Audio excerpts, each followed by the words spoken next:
So now, today we are going to go through the ISC Class 12 Specimen Paper 2025 of Political Science.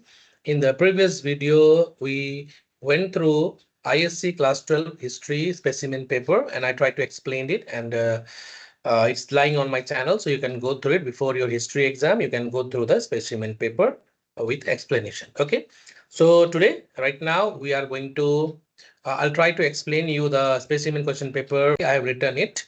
So it is not that the same questions which is given in the what you call it answer key that I have followed. I have tried to make my own answers for your convenience. Okay, so you can go through your textbook also. You can go through the notes given by your subject teacher also. Okay, so let's go through it. The paper is of 80 marks. So let's start with today's video. Section A is of 16 marks. So the first one you can see here. Secessionist violence can be described as a violent advocacy of complete segregation of a particular ethnic or religious from the nation. So which one of the following scenarios is the correct representation of this form of violence? So the answers is given over here. Four options are there. So you can go through all the four options, and whichever is the correct one, you can choose it. So we'll go with the C. Then organization demands a separate region outside of the country and protest against the government in the violent way. Government in the violent way. Okay. So next one, from the citizens' point of view, the judiciary is the most important organ of the government because why it is so? Because it acts as a protector from possible excess of other two organs of the government. Okay, excesses of other two organs of the government. Number three, given below are the two statements marked assertion and reasoning. Read the two statements. Okay, sorry. Read the two statements carefully and choose the correct option. So we'll go with A. Both assertion and reasons are true, and reason is the correct explanation of the assertion. So we'll go with A. Okay. The next one, given below are the two statements marked assertion and reason. Read the two statements carefully and choose the correct option. Okay. Assertion, flexible constitution is very often a source of instability. Reason, a flexible constitution demands an honest and mature leadership to control the excess of sovereign power. So we'll go with the B. Both assertion and reasons are true, but the reason is not the correct explanation of the assertion. Okay, correct. Okay, a little bit of typing error. Okay.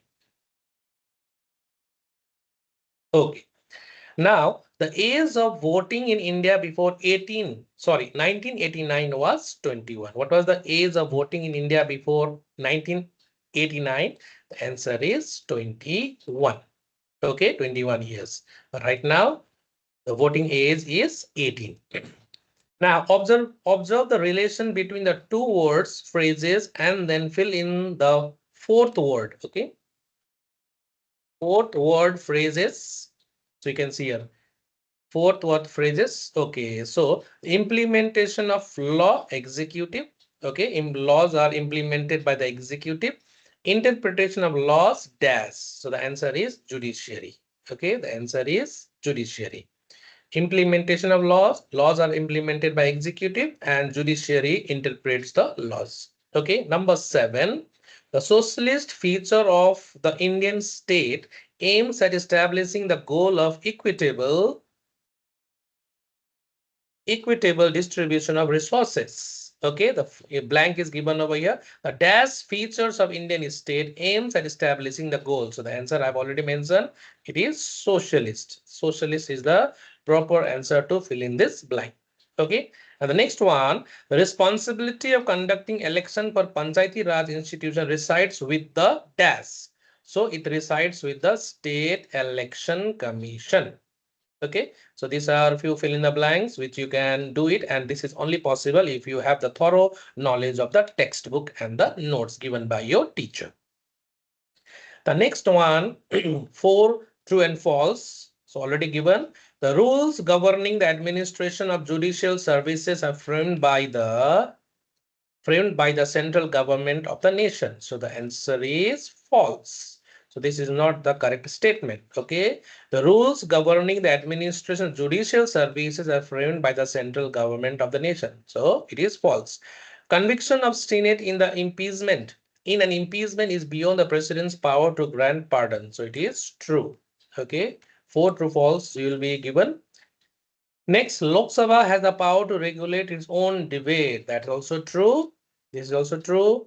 Number 4, the British Parliament enjoys the power to amend the constitution by a simple majority, of votes of the members of its two houses. This is also true. Okay, so 4 true and false. And then the last one, number 10, again 4 will be here, 1 marks each. So here you have to write in one word or a phrase, you can use it. A type of political system in which limited and controlled pluralism is tolerated. So it is authoritarian form of government. Okay. So in authoritarian form of government, limited and controlled pluralism is tolerated. So this you must remember. So this much is there. Okay. Limited and controlled pluralism is tolerated in authoritarian form of government. A device of obstruction occasionally carried to the point of veto in US Senate is called filibuster. This is also the correct one. Filibuster is the one which keeps on continuing the debate in order to obstruct, obstruct the working or passing of veto, carried to the point of veto of US Senate. Now, next one, this person is the chairman of Niti Aayog. That means who is the chairman of Niti Aayog? So you know it. It is the Prime Minister. Prime Minister is the chairman of Niti Aayog. Okay. A type of social structure which divides people based on inherited social status. So it is caste system. This is caste system, the last chapter. Okay. Now, let us move on to section B, that is of 32 marks. Okay, 8 questions you have to do it. 8 questions will be there. Somewhere you will get the option or will be there. So number 2, question number 2. So directly let us move on. So it is all about presidential form of government. So what we have to do, discuss the feature. So it is asked, discuss the feature of a presidential form of government. So many features are there. You can write any 4 features. The first important feature is a presidential form of government has a single and the unified executive. Okay, that means president in a presidential system holds both nominal as well as real executive. So both the head of the state and the head of the government. Okay. Second one we have is separation of power. What is mean by separation of power? So in a presidential system, legislature and executive, they are completely separated. Nobody can interfere in the working of the government. Okay. So presidential system operates with a clear division between executive, legislative, and judicial system. So legislature works on its own, executive works on its own, okay, and judiciary follows its own system. Unlike India, parliament in a parliamentary system, legislature and executive they have a very good relation, cordial relation. Both has to work together. But here in the presidential system, there is a separation of power. And in the presidential system, there is a fixed tenure. So what this means? So fixed tenure means like, for example, in America, the president is elected for the fixed term of how many years? 4 years. In a parliamentary system, the tenure is 5, but it can be brought down before its completion. Okay, the tenure is not at all fixed. It can be, the government can fall before the completion of the 5 years term. But in America, it has a fixed tenure. The president has the fixed tenure of 4 years. 4 years, as well as if you go through the House of Representative, the House of Representative has the tenure of 2 years. Now, next one we'll go through. Next one we have is real executive power. Real executive powers. What does it mean? So unlike parliamentary system where the head of the state might be ceremonial figure, in a parliamentary system, the head of the state, that is a president, is a ceremonial figure. But in a presidential system, the president is the real executive with substantial powers. Okay. In a parliamentary system, the head of the state is the nominal head, whereas in a presidential system, president is the real head, that is the real executive. The 4 features you can write it down. Okay, very simple. Now, question number 3. Contrast a flexible constitution from rigid constitution. That means you have to make a differences between flexible and rigid constitution on the basis of the process of it is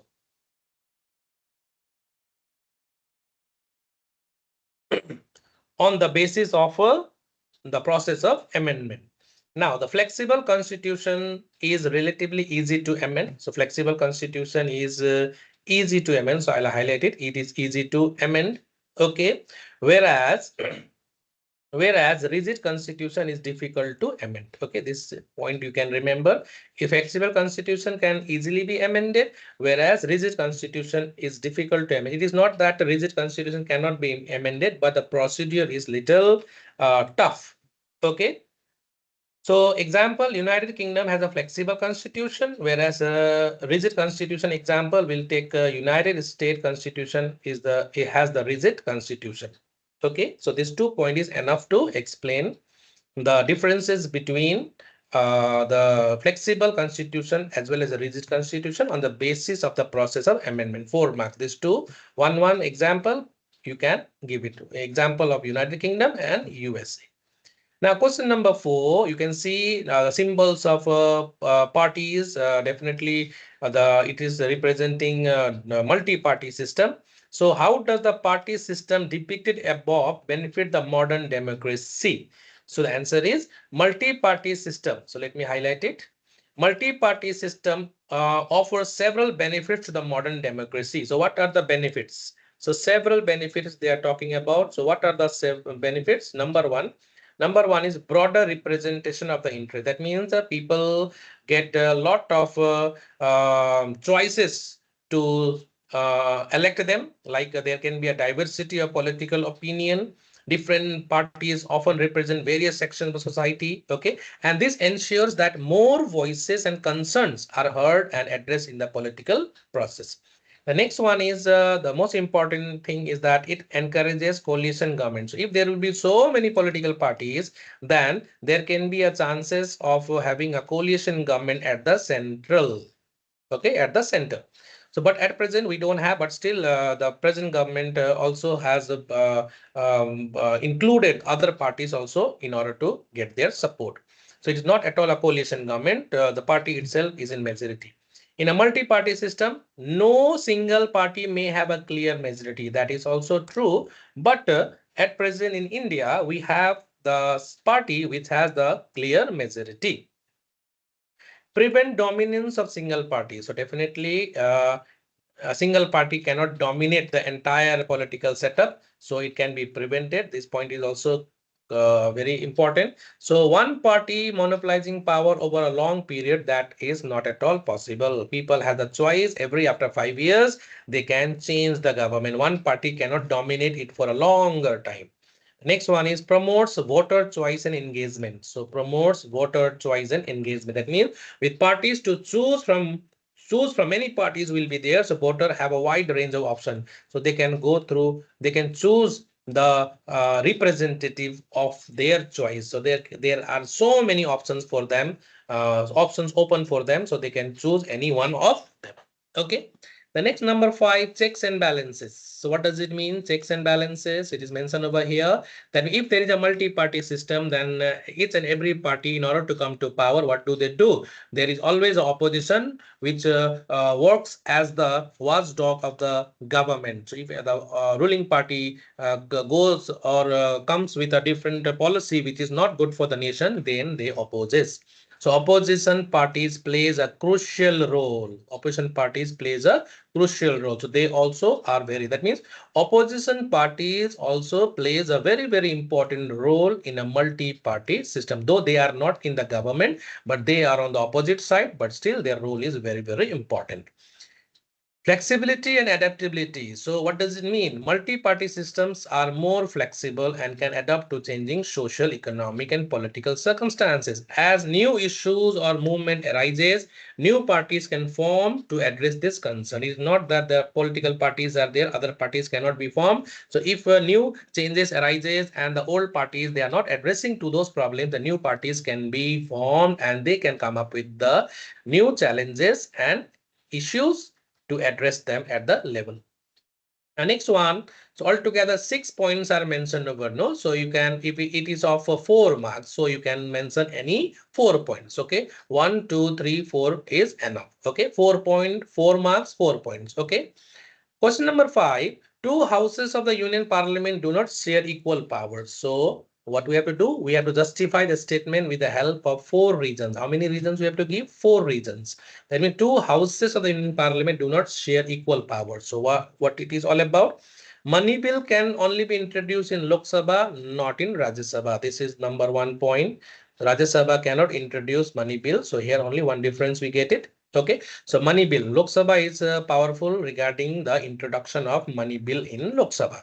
Next one is ministers are collectively responsible to Lok Sabha and not to Rajya Sabha. This is the second point. And then no confidence motion can be passed only in Lok Sabha. This is also very easy. Number one, money bill can only be introduced in Lok Sabha, not in Rajya Sabha. So number one difference. Number two, collective responsibility. Ministers are collectively responsible to Lok Sabha, not to Rajya Sabha. And the no confidence motion can be passed only in Lok Sabha, not to Rajya Sabha. Okay. Now, the last one you can see here, this point you can take it already 1, 2, 3, and this point will take national treasury lies with Lok Sabha, not with the Rajya Sabha. This 4 point is enough. Okay. Now, next one, or few powers are given to the Senate by the constitution framers with a view of making it constitutional watchdog over presidential executive power. So justify this empowerment of the Senate. Senate's powers as a watchdog over presidential executive can be justified. Number one, President of USA cannot sign a treaty without the approval of the Senate. That is true. That means in order to sign any treaty, President needs the senatorial courtesy. That means approval by the Senate. Okay. Any appointments made by the president also needs the Senate's approval. That means here we cannot say that president can do whatever he likes. He's a powerful person. No, it's not so. The first one, treaty can be signed, but without approval of Senate is not possible. Though it will be signed by the president, but approval of the Senate is must. Second one, it can appointment like after the election, president needs presidential secretaries. So any appointments made by the president needs senatorial approval. Okay, Senate's approval. That is called senatorial courtesy. Then the next one, the president must seek the advice of two senators of that particular state where she wishes to appoint officials. Wherever he want to appoint his officials, then definitely he has to seek advice. You can seek advice of two senators of that particular state. That is must. Okay, so enough. So this is enough. 1, 2, 3. 3 is enough because within 3, 4 points are already mentioned. Now, question number 6. How can judicial independence be maintained in the democratic state? Okay, it's very simple and very easy. This we have done in class 10 also. So number one, in order to ensure judicial independence, the first of all, the long and stable tenure. Okay, so long and stable tenure. What does it mean? Judges are appointed for long and permanent term. Okay, so they can do their work sincerely without any fear and future, what you call a future prospects. Okay, so they can do their present work sincerely. Okay, without fear of losing their position. They have a stable tenure. Nobody can remove them, though they are appointed by the president, but cannot be removed by the president. And the second one is sound method of appointment of the judges. So there is a fair and transparent method of appointing the judges. Okay, and this ensures the judges are chosen based on number one, qualification. Okay, number two, competence, and number three, integrity rather than political affiliations. Okay, so these are the three things which are taken into consideration while appointing the judges.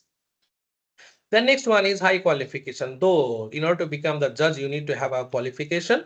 So, in Indian Constitution regarding Supreme Court, qualification required is already mentioned. But in case of USA, qualification like must be a citizen, that should be there. But a proper qualification is not mentioned. But you should understand that a person holding the post need to have a legal expertise and professional experiences, and he must have the ability to interpret the laws and make informal decisions properly. So that means qualifications are must, though it is not mentioned, but it is required. Then number 4, you can see a difficult method of removal of judges. 4 point is enough. Okay, difficult. So president can be president appoint the judges but cannot be removed. But if they go against the constitution, then there is a process called impeachment through which they can be removed. Okay. The next one is high salaries. Why they are given high salaries? So that they may not be attracted towards bribe. Okay, so they can sometimes be lured by heavy cash and all. Okay, so that in order to avoid that, in order to avoid some sort of corruption, they are paid properly. They are given handsome salaries, we can say high salaries, in order to avoid any sort of corruption. Health services, healthy service conditions are given, their workloads are reasonable, sufficient staffs are given. So many are given. 8 points I have mentioned it over here, but this is of how many marks? 4 marks. So if it is for 4 marks, you can mention any 4 points out of this 8. Okay, and one more you can say after retirement. After retirement benefits are also there. One is there, they cannot practice after retirement. They can lead a happy life. And how can they lead a happy life? Because they are given pensions, health care. Okay, so they are given all the facilities. Judges are given proper financial security after retirement. Okay, so they are given proper pensions and every facilities required after retirement are given to them, and there is no need to practice after retirement. Now next one, question number 7. Question number 7 again is a 4 marks. A preamble is the key to the Constitution of India. So with reference to this statement, discuss its importance in contemporary times. What is the importance of the preamble? What is the importance? So first one can say that it lays down the main objective. That means preamble lays down the main objectives, number 1. Okay, it contains the ideals. What is the ideals of the Constitution? That is mentioned, point number 2. Okay, and it gives direction and purpose to the Constitution. Okay, and it also enshrines the grand objective of our Constitution. That means preamble is the introductory part of our Constitution. Okay, preamble is the soul of our Constitution. Okay, preamble highlights the important features of our Constitution. Okay, preamble lays down the main objectives of our Constitution. Okay, so all these are there. You can write it. Any 4 point, you can mention it. But one thing you must remember while writing down the important points, please underline those keywords with the pencil so that it can attract the examiner to get the correct keywords. Now, next one, explain the position of the Indian Prime Minister in relation to the powers shared with the Parliament and the Council of Ministers. So, what is the position of the Indian Prime Minister in relation to the powers shared with the Parliament and the Council of Ministers? So, you can see here. First, we'll go through role of Prime Minister of India with reference to the Parliament. So, number 1, leader of the House. First of all, President is the leader of the Prime Minister is the leader of the House, representative of the executive. Number 2. Number 3, he advises the president, okay, with regard to summoning and postponing of the session of the parliament. Okay, it is on his advice, president can summon and postpone the session. The next one, he can recommend dissolutions of Lok Sabha. So if he wants the Lok Sabha to be dissolved early, then he can recommend it to the president to dissolve the Lok Sabha, dissolution of Lok Sabha. Okay, then he announces government policies on the floor of the House. That means he announces government policies on the floor of the House. These are some of the important powers and positions of Prime Minister in relation to the Parliament. Now let us move on to this one, role of Prime Minister. Let me highlight it with the green. Okay, okay, this one with the green. Okay, now role of Prime Minister of India with reference to the Council of Ministers. So first one is Chairman of the Cabinet. So Prime Minister is the chairperson of the Cabinet. Okay, The next one, he is the head of the government. Prime Minister is the head of the government. Okay. Then he recommends persons who can be appointed as minister. That means who can be appointed. That means ministers are, that means members of the parliament, the government members are given the ministries by the prime minister, and they are appointed by the president. That means the ministers are chosen by the prime minister and are appointed by the president. Okay. Then distributing and reshuffling portfolios, that can be done by the prime minister. So prime minister is a head overall, and he can decide who will be the minister. If a person appointed as a minister is unable to do the work, he can remove him and somebody else eligible and capable can be given that post. That means he can reshuffle anytime. Okay. Portfolios means those ministries and responsibilities given to the members of the parliament in the government. Okay. The next one, the link, the prime minister. Most of the important thing, prime minister is the link between the president and the cabinet. This is also important. Prime minister is the link between the president and the cabinet. Okay. So these are some of the points that you can highlight. If it is like, for example, it is a 4 marks, right? 4 marks. So many points I've given. So from here you can choose any two, and from here also you can choose any two. 2 to 4. That is enough. It is not that 4 points you have to mention it. Not necessary. Okay. So 2 points from role of Prime Minister of India with reference to Parliament, and 2 points you can take it from here. Okay. You can write it in your own words, but the important points like the keywords need to be highlighted, or you can draw with a pencil. Okay, underline it with a pencil. Now question number 8. The top tier of the Panchayati Raj system operates at the district level. Elaborate on its composition. So it is asked about composition of Jilla Parishad. So very simple. What is the composition of Jilla Parishad? So you can see here 10 to 25. This you must remember. 10 to 25 members are elected directly from all constituencies falling within the Jilla Parishad. Okay. Now, next one, all chairmen of Panchayat Samiti. All chairmen of Panchayat Samiti falling within the Jilla Parishad are also the members of Jilla Parishad. Then MPs and MLAs representing that area. Not all the MPs and MLAs, only those MPs and MLAs representing that particular area. Okay.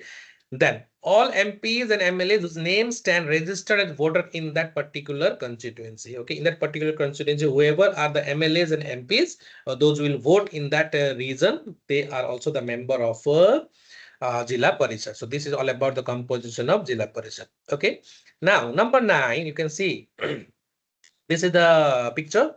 Picture given below shows the workers of two rival political groups clashing during Panchayat election. So this is the clash during Panchayat election. Okay. So based on this picture, what the question is, how does the picture shown above depict a challenge to Indian democracy?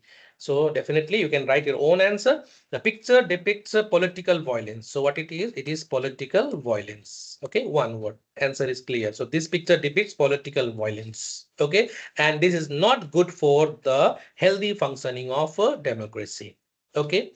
Next one, with the help of the relevant example, outline any other significant form of challenges that has emerged in India in recent times. So this question is from the last chapter. Okay. So what are the other challenges posing threat to the democracy? The first one is linguistic violence. Okay, based on languages.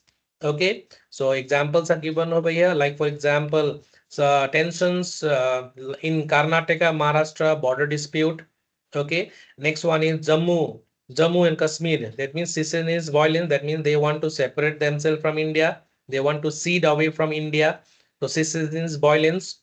The next one you can see a terrorist violence. So this is also there. Like for example, few attackers by groups such as I say Muhammad Lashkar-e-Toiba have not only resulted in casualties but also heightened tension between communities. So this is also another form of violence which is a threat for the democracy. Next one is caste-based violence. Okay, caste-based violence. So example I've given Una incident in Gujarat 2016. Then violent against protest. So many points are mentioned over here. 8 points I have mentioned it over here. So you can go through any 4. Okay, if not 2. You can go through any 2 point because the first question is of 2 marks and second one is also of 2 marks. Okay. Question number 9, 4 marks, right? So 2 marks. So 2 points from above and 2 points from this questions. Okay. Altogether 8 is mentioned. You can write any two. Okay. Now let us move on to section C. Compare a totalitarian system of government to an authoritarian form of government. Okay, so this it is given over here. So you can go through this one also. You can take a screenshot or else it is there in your textbook also. You can go through that differences. Okay, now first one you can see here. First one, number of people in totalitarian system, group of people running the government. Okay, group. Second one, authoritarian state generally has. That means first of all, you define what totalitarian state is and what authoritarian state is. Okay. Then how does they rule and what powers they have? What are the freedoms given to the people that you can mention it? So freedom definitely the state doesn't allow for any civil liberties and authoritarian system.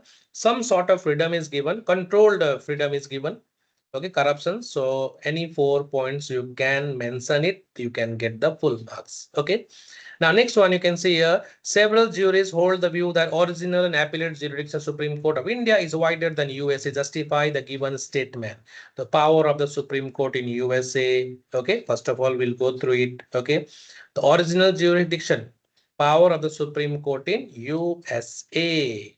The next one, original jurisdiction of USA. What are the original jurisdiction? You can go through it. So in cases concerning ambassadors, remember this point. In cases concerning ambassadors and foreign agents, okay, in case where the state, let me what is mean by original jurisdiction? The cases which comes to Supreme Court at the first instance, that is known as original jurisdiction. So these are the cases 1, 2, 3. These are the cases which falls directly under the original jurisdiction of Supreme Court of USA. The next one is appellate jurisdiction. What is mean by appellate jurisdiction? The cases which comes to Supreme Court in the form of appeal from the lower courts. Okay. If you're not satisfied with the decision of a lower court, then you can move to the higher court in the form of appeal.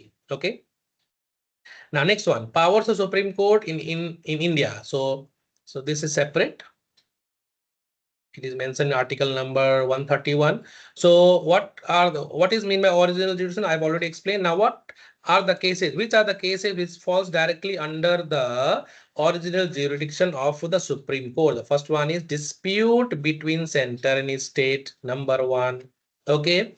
The next one, cases related to violence of fundamental right. Sorry, violation of fundamental rights. Okay, if your fundamental right is violated, then this case also directly will fall under the original judicial Supreme Court. Okay, the next one, the cases when they involve a question of law.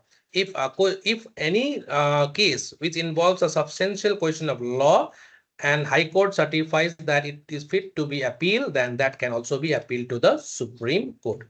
Okay, criminal cases are also there. High Court certifies it or in case where death sentence reverts, if the death sentence reverts in the High Court from the lower court, then that case is also fit to be appealed in the Supreme Court. Okay. Okay. So all these cases falls under original jurisdiction. Okay. Now, next one you can see here, comparison between Supreme Court of India and Supreme Court in USA. So I have already compared it over here. You can easily do it. First of all, go through the Supreme Court of India and then Supreme Court of USA. And in short, you can make a comparison. Okay. Now, next one, question number 11, explain any 4 rights given to the right to equality. Explain any 4 rights given in right to equality. So it's very simple. First one is equality before law, which is mentioned in article number 14. The next one is prohibition of discrimination on the basis of caste, race, sex, place of birth, article number 15. Then equality of opportunity in matter of public employment. So you can simply write down the article as well as, for example, explain any 4 rights. So first of all, you mention this, what is article number 14, equality before law, and then any one sentence you can pick up from here and write it down. Okay. The next one, the last one, abolition of untouchability, which is mentioned in article number 17. So 14, 15, 16, 17, and 18 falls under right to equality. Right to equality. Okay, 14, 15, 16, 17, 18. 18 is also there. 19 is freedom. Now, next one, question number 12. Discuss any four forms of regionalism as a challenge to Indian democracy. So, one question definitely you will get it from this last chapter. Okay, the first one is language issue. Number two, sons of the soil principle. Go through it properly. What is the meaning of sons of the soil principle? Means that if you are born in West Bengal, then you must get the priority. Other people coming from other state, they should not get the priority. So in order to safeguard the rights of the state legislature, you can see here, empowers the legislature to make residents within their respective state. Okay, so they do it. It often leads to conflict with ethnic group and the migrants who come from other states. Okay, suppose for example, if you go to Maharashtra and work over there, and the people of Maharashtra definitely will feel that their job is taken by the migrants. So definitely, in order to protect that rights, state government sometimes passes a law that the people belonging to that particular state only will get the job. Next one is interstate dispute. Water dispute is there. The demand for a new state, that is also there. Okay, example you can see here. Like demand for new state, like Bodoland, Gorkha land, okay, and many more demands are there. They want a different state within the Indian Union. Secessionist demand. There are some mainlands, many states in India, they want to cede away from the mainland, like Jammu Kashmir, if you talk about. Now, that is now not possible. Now, the last one paragraph will be given to you, okay? And on the basis of the paragraph, you have to answer it, okay? So, it is given over here. So, this is if there is one feature of our constitution, okay. So, based on this paragraph, questions will be given 8 marks. You can write it on the spot. Just go through that paragraph once or twice, read it properly and write down the answer. Okay. The first one is describe the feature which is a part of basic structure of the constitution, that is judicial review. Now state four principles of this feature. Number one, constitution is supreme, constitution supremacy, judicial review. That means you are asked to write about the judicial review, protection of fundamental rights, separation of power, judicial independence. Okay, these are the principles of judicial review. Now, what is mean by judicial review? That means laws are passed by legislature. All we know it, but if the law or a part of law is challenged in the court, then the court has the right to check its validity, whether those laws are passed as per the constitution or not. If found going against the constitution, then it will be declared as null and void, entire law or a part of law. Okay, so these are the principles of judicial review. What is the principle? To prove that constitution is supreme. Second one, to protect the fundamental rights. Third one, separation of powers. And the fourth one, judicial independence. Judiciary is completely independent to decide what is legal, what is illegal. Now, the last one. What is the basis to establish it in India? What is the basis to establish it in India? How is it different from USA? So, basis in India. The power of judicial review in India is derived from the various provisions in the Constitution, particularly Article 13 and Article 32. Then different from USA. In United States, judicial review is not explicitly mentioned in the Constitution. It is not mentioned in the Constitution. It is started from Marbury and Madison case. Okay, this you have to mention. The Chief Justice John Marshall asserted the power of judiciary to review acts of the Congress. So in the USA, constitution operates under the principle of separation of power. Okay, so this is there. So answer in India, the basis, one more is there. Okay, in India, the basis of judicial review is procedure established by law. In USA, it is known as due process of law. So what is judicial review called in India? This is the one. And what it is called in USA, this is the one. In India, it is called procedure established by law, and in USA, it is known as due process of law. So, thus we have come to the end of this specimen paper. The motive of this specimen paper was to explain you. Hope you might have got help from this. So, thank you very much. We'll meet again in the next time, in the next video. So, till then, take care, stay safe, bye bye.